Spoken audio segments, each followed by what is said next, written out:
the Texas Rangers, starring Joel McRae as Ranger Jace Pearson. Another authentic reenactment of a case transcribed from the files of the Texas Rangers.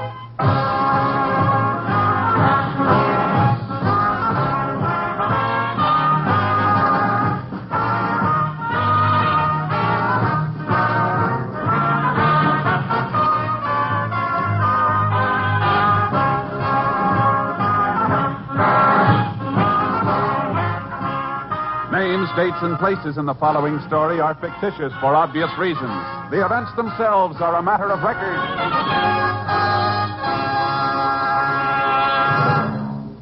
I'd like to talk to the ladies for a moment. We can't eliminate your work for you. I wish we could.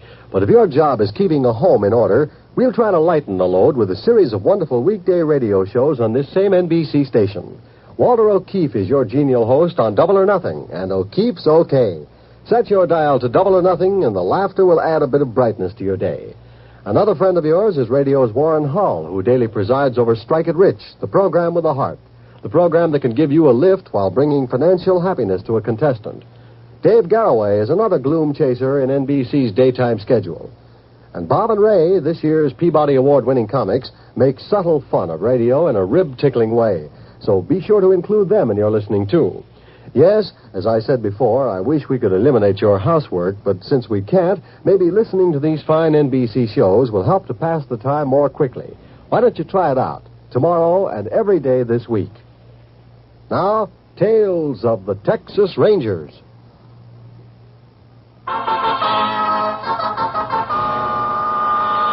And now, from the files of the Texas Rangers, the case called Double Edge.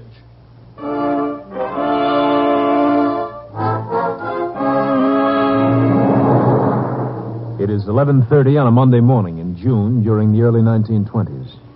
In the town of Holden, Texas, an elderly woman put through a telephone call to the bank. That's right, operator. 423J. Now you be quiet, baby. You know your mother doesn't like you to cry. Hello? Mr. Vance? Yeah? This is Agatha Winford. How are you today? Oh, just fine, thanks, Miss Winford. Say, would you hold on a second, please? Just a minute. Here's your bank book, Miss Winford. Fine.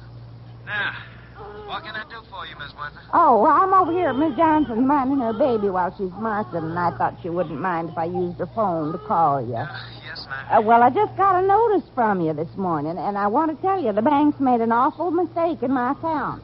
What is the mistake, Miss Winford? Well, I know I've got $43 left in my checking account, but that notice you sent said I've only got 23. Now, that's just not so. Now, we're very careful here, ma'am. Maybe you made some kind of mistake in your addition. No, I didn't. Would you please excuse me, Miss Winford? Can you hold on while I take care of a customer here? Well, all right. Thank you.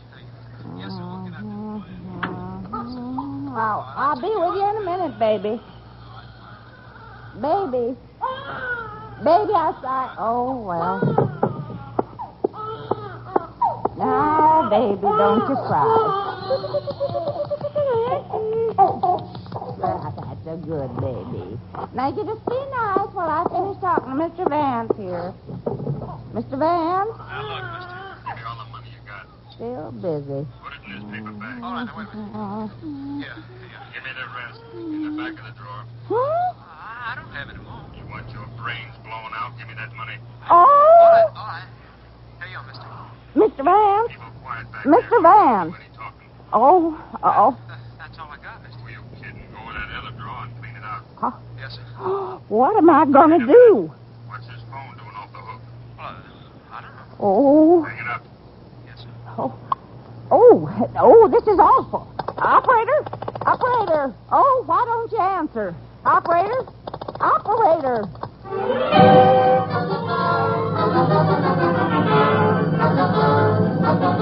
Mrs. Winford notified the sheriff that the bank was being held up.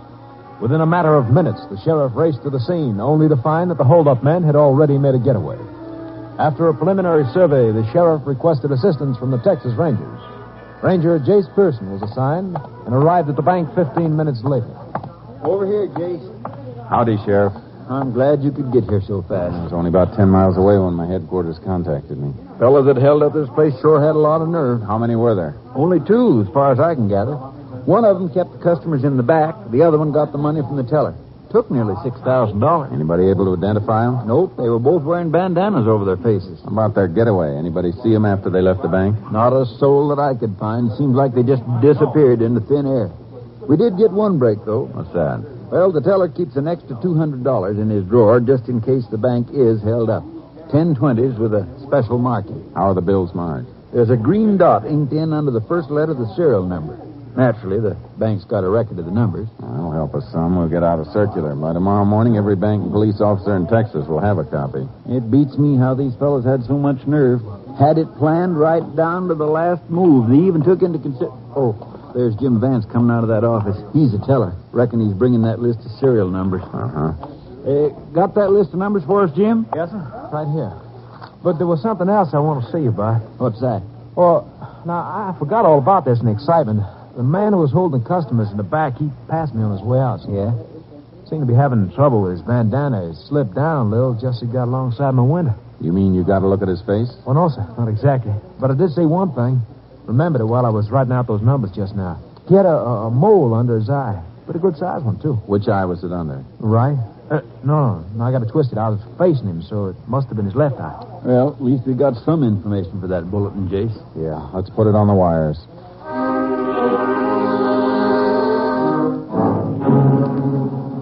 We broadcast the list of serial numbers and a vague description of the bank robbers. The first day brought no results. On the morning of the second day, I received a call from Sam Crane, constable in the town of Compton, 30 miles from the scene of the robbery. He told me the bank in Compton had reported receiving one of the marked bills the day before. The sheriff wasn't free at the moment, so I went to Compton alone. 10 that morning, I entered the constable's office.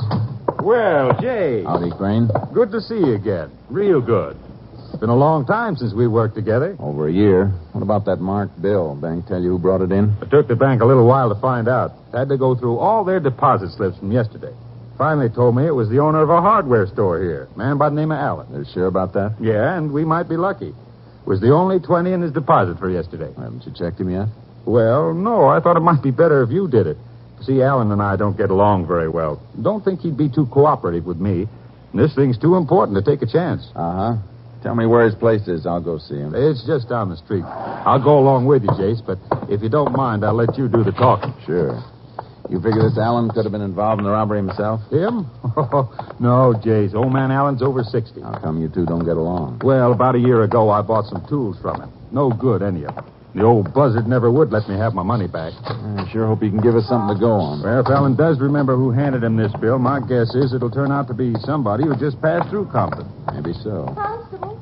Oh, howdy, Miss Palmer. Constable, have you had any luck? Well, to tell the truth, I've been pretty busy since you came in this morning. Anyhow, I was sure your husband would be back by now. Oh, he's not.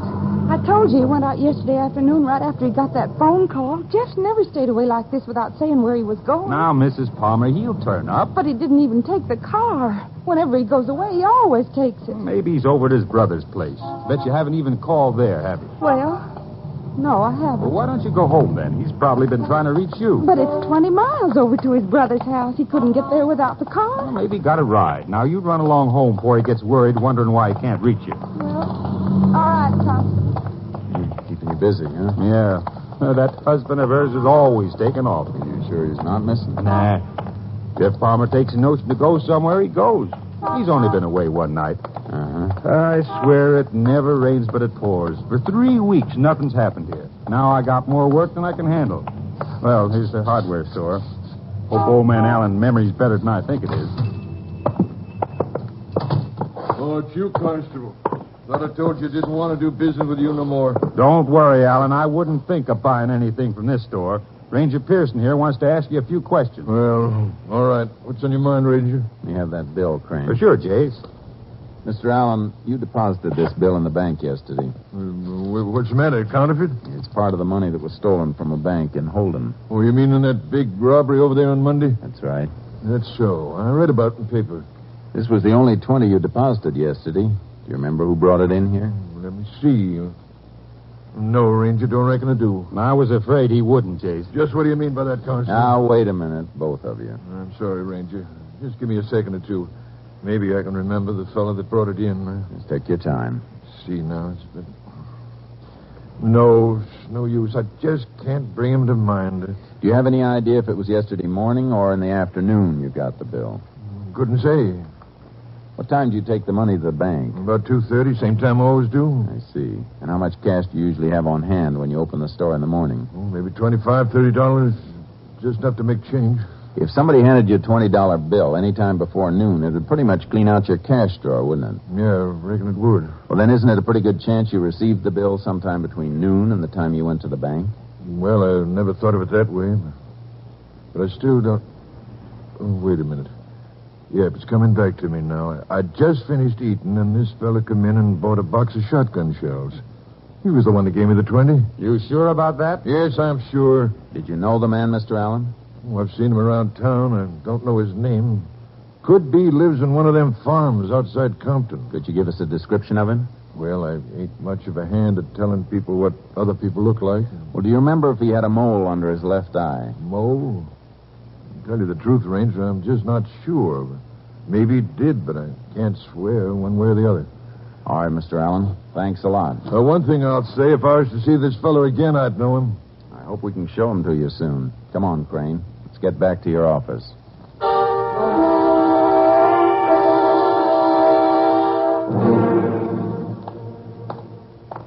I still think the old man made a mistake, Jace. That bank job wasn't pulled by any local boys. Maybe not. There's no doubt one of the men we're after was around here. We've got to see if he's still around.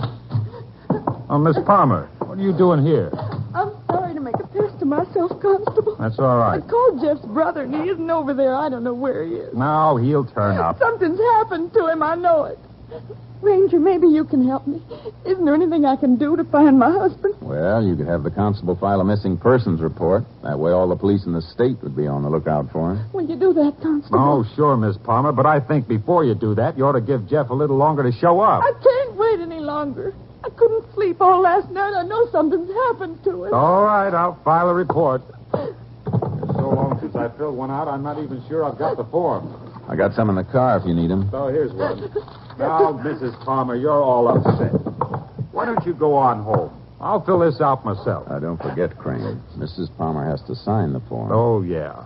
Probably be better if she fills in the description anyhow. What kind of a description do you need, Ranger? The usual description, height, weight, color of hair, and eyes.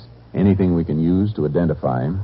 Well, Jeff looks just about like anybody else. Now, no two people are alike, Mrs. Palmer. There must be something that's different about him. I can't think of anything, except maybe a mole. What's that? He's got a mole under his left eye.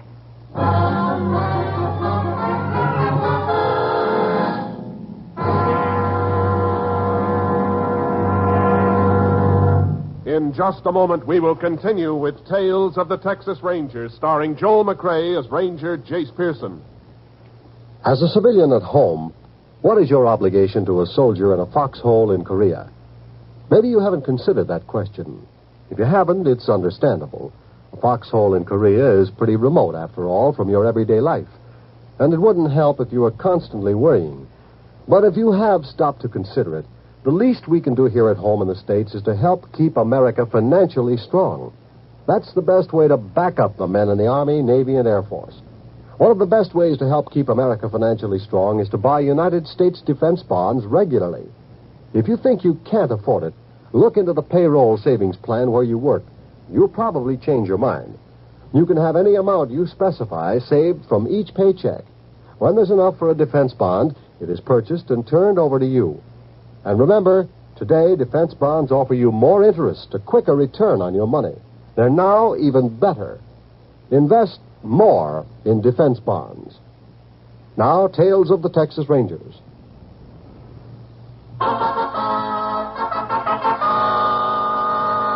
We continue now with Tales of the Texas Rangers and our authentic story, Double Edge.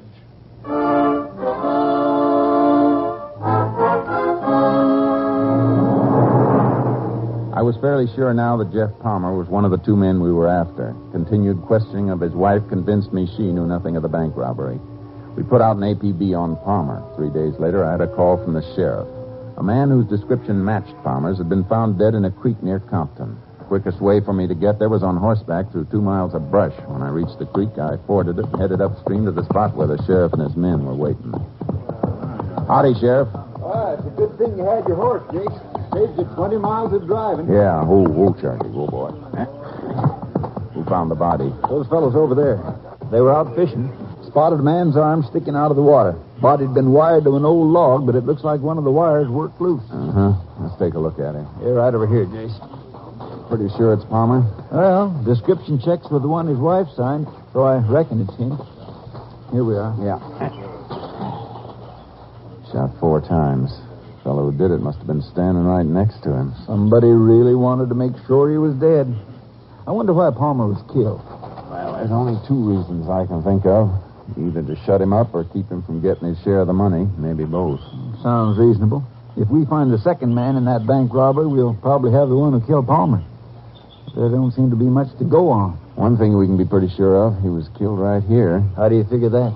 Tent's been made to cover it up, but you can still see quite a bit of blood on the ground here. Yeah, I noticed that, but I thought he could have been killed somewhere else and brought here. Well, then there wouldn't be all this blood. Not much bleeding after death. Well, it would have been smart of the killer to do the job here. Certainly not many people around. No, we'll have to go over the area.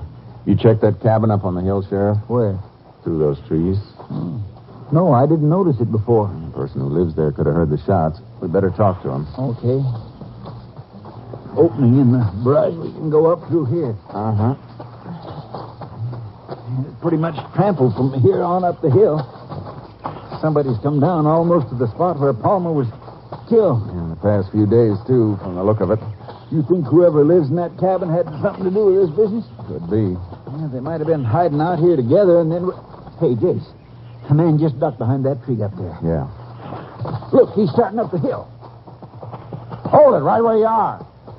Hold it, I said. Mr. Ranger, I ain't done nothing. Nobody's saying you have. What's your name? Dan Bolton, sir. You live in that cabin up there?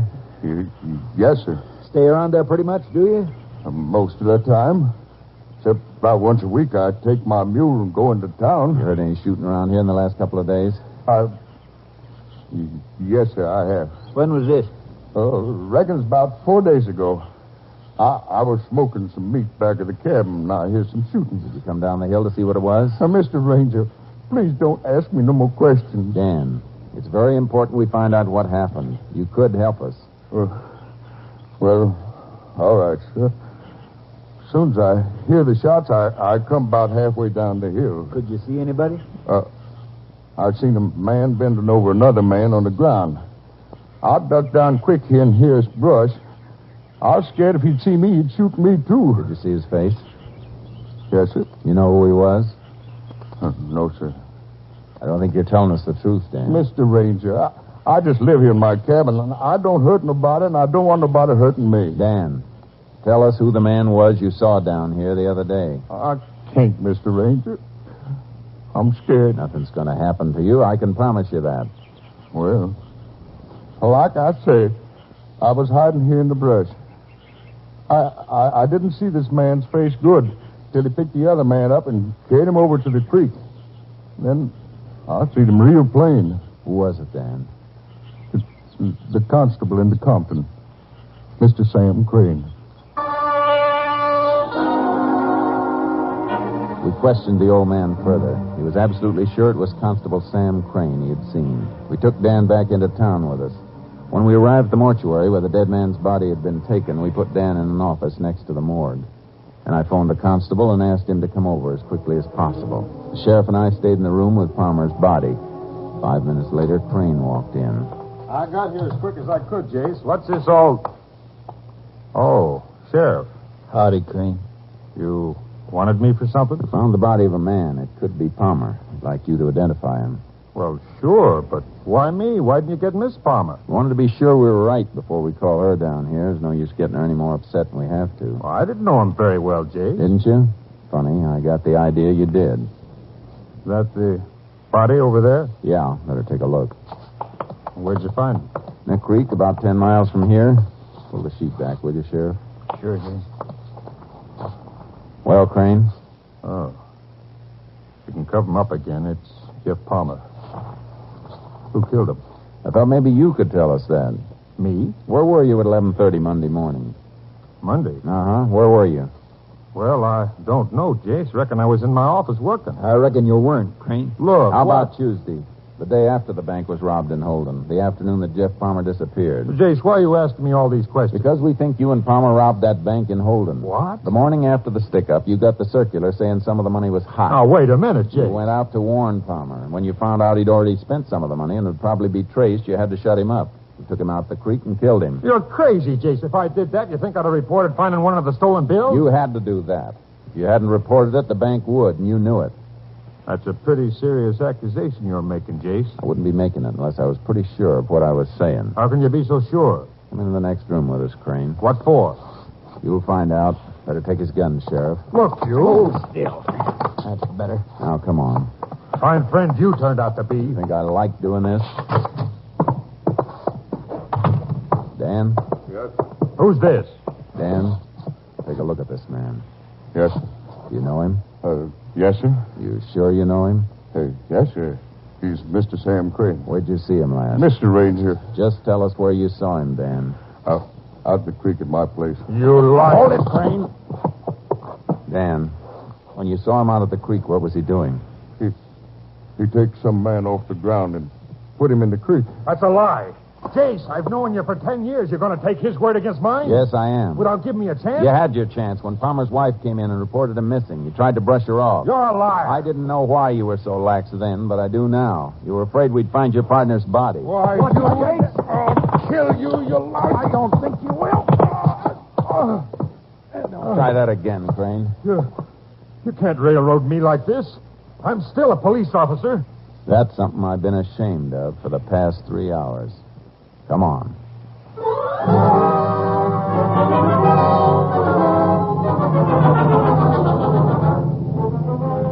During the ride to the county jail, Crane said nothing, but the hate and bitterness showed in his eyes.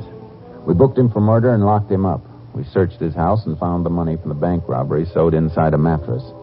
2 months later, Crane was tried in the district court at Holden for armed robbery and murder. As the arresting officer, I was subpoenaed and took the stand against him. The trial lasted a week.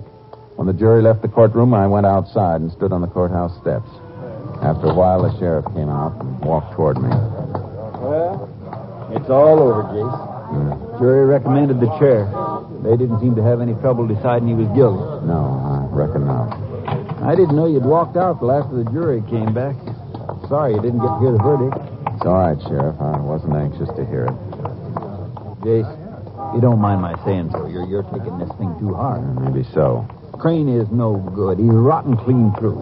You ought to be glad you helped him get what he deserves. Somehow I can't feel that way. It's bad enough sending a man to the chair any time.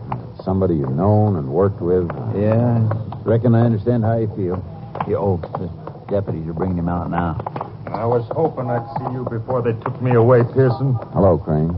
Wait a minute, boys. I got a few words to say to Pearson here. Never mind what you've got to say. Charlie, take him on. Just a second. What were you going to say, Crane? You think you're pretty smart, don't you? Testifying against me like you did. I only did what I had to. Yeah? Well, listen, Pearson. I'll get you. I'll get you over the last thing I do. Sorry you feel that way. You hear me, Pearson? I'm going to get you. Take him away, boys. I'll get you, Pearson. I'll get you. Dirty scum. He ought to have his face pushed in. Come on, Sheriff. Let's go get some coffee.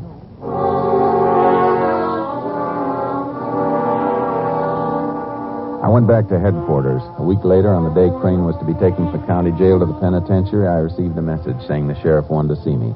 I drove to Holden and went to the sheriff's office. Sorry to bring you all the way back here, Jace. I hope you're not going to be sore at me. What's up? Well, it's about Crane. I was supposed to leave for Huntsville with him 2 hours ago. No trouble, is there? Oh, no, not a bit. Matter of fact, ever since he was sentenced, Crane's been a changed man. How do you mean? Well, his whole attitude's different, Jace. He even asked the judge to move up his electrocution date. Said he wanted to get it over with as quick as possible. Then he asked to see you, Jace. What for? You've got no idea how sorry he is for the way he acted last week. When he begged to see you, well, it was one favor I just couldn't refuse him. I'm glad you didn't. Where is he? I got him locked up back here. We're all set to leave. You want to wait till I bring him out? I'll go with you. I just can't get over the way he's changed. I reckon it's knowing he's going to die that did it. Well, whatever it is, I'm happy to hear he has changed. You know, How bad I felt about this whole thing. Yeah, and last week I thought you were wrong. Now I'm ready to eat my words. Here we are. Crane, Okay, Sheriff. I got a hold of Jace for you. Oh, thanks, Sheriff. Hello, Crane. Jace, I don't know how to say this. Don't worry about it. I understand. No, I've got to say it. I figured out a dozen ways of telling you, and none of them seems right. I reckon the best way is just to say I'm sorry. That's all right, Crane. I've been thinking about it the way I blew off at you. I was wrong. You just did what you had to do. Jace, will you shake hands with me? Sure I will. I reckon we better get moving, boys. Would you do a favor for me, Jace? If I can. There's a girl over in Compton. We've been going together a few years. Might have been married someday. You want me to go see her? Would you, Jace? Drop in on her every now and then and see if she's getting along all right. I'll be glad to. I'd like to show you a picture of her. Sheriff, is that my satchel over there? Yeah, all packed and ready to go. There's a picture of my girl in it. Could I have it? Sure, Crane. It's right on top. I feel real sorry for her, Jace. All the publicity. This it in the leather frame? Yeah. I never deserved a girl like her in the first place. Here you are. Thanks. What do you think of her, Jace? Pretty girl. You bet she is. Here, let me get it into a better light. Now you can see what I wanted you to see. Jason's got a razor blade. I told you I'd get you a little late. My arm. Drop that blade. Drop it. Now put the cuffs on him, Sheriff. Yeah. You dirty louse. Should have known better than to trust him. Where'd you get that razor blade anyhow? I had it hidden in the picture frame. Say, your hand's bleeding, Jace. Did he get you bad? Just nicked me a little. Should have been your throat. I told you to shut up. Come on, Crane. It's the last favor you'll get from me. Get your lousy paws off me. Come on. Sheriff, I hope you got room in your car for one more. This boy needs lots of company.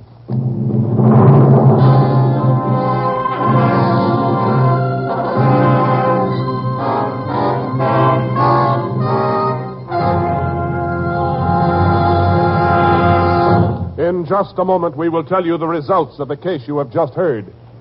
Monday means music on NBC, and tomorrow evening you're invited to relax in your favorite easy chair or outdoors where you can catch a breath of a breeze and listen to the finest in musical entertainment on NBC. The Railroad Hour once again will bring you an original operetta by Jerry Lawrence and Bob Lee, with music composed and conducted by Carmen Dragon. Your Railroad Hour host, Gordon MacRae, will be joined by lovely Lucille Norman to bring you Starlight. Later, the Telephone Hour will present the brilliant young pianist Nicole Auriot as the special guest of the evening. And, of course, Monday's musical entertainment wouldn't be complete without the Voice of Firestone. Tomorrow evening, the Voice of Firestone presents soprano Roberta Peters and the music of Howard Barlow and the Firestone Orchestra and Chorus. Yes, Monday night is truly a night to relax and beat the heat by finding the coolest spot available and listening to NBC's great musical programs. Be sure to hear them all tomorrow. Now, the conclusion of Tales of the Texas Rangers.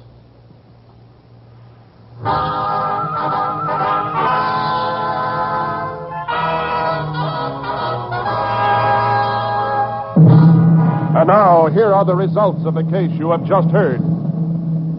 Sam Crane was taken to Huntsville Penitentiary and confined in the special cell block set aside for condemned prisoners. 93 days later, still defiant, he died in the electric chair. Next week, Joel McRae in another authentic reenactment of a case from the files of the Texas Rangers.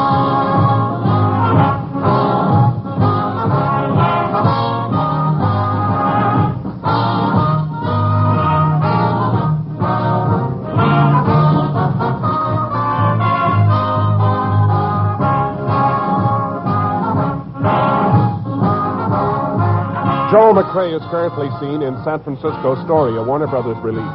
The cast included Tony Barrett, Virginia Gregg, Frank Gerstle, Parley Bear, Paul McVeigh, and Robert Bice. Technical advisor was Captain M.T. Lone Wolf Gonzalez of the Texas Rangers. This story was transcribed and adapted by Charles E. Israel, and the program was produced and directed by Stacy Keats.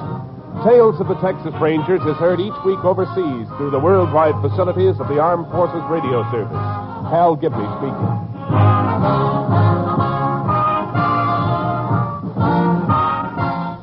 Tonight, hear the Hollywood Bowl concert on NBC.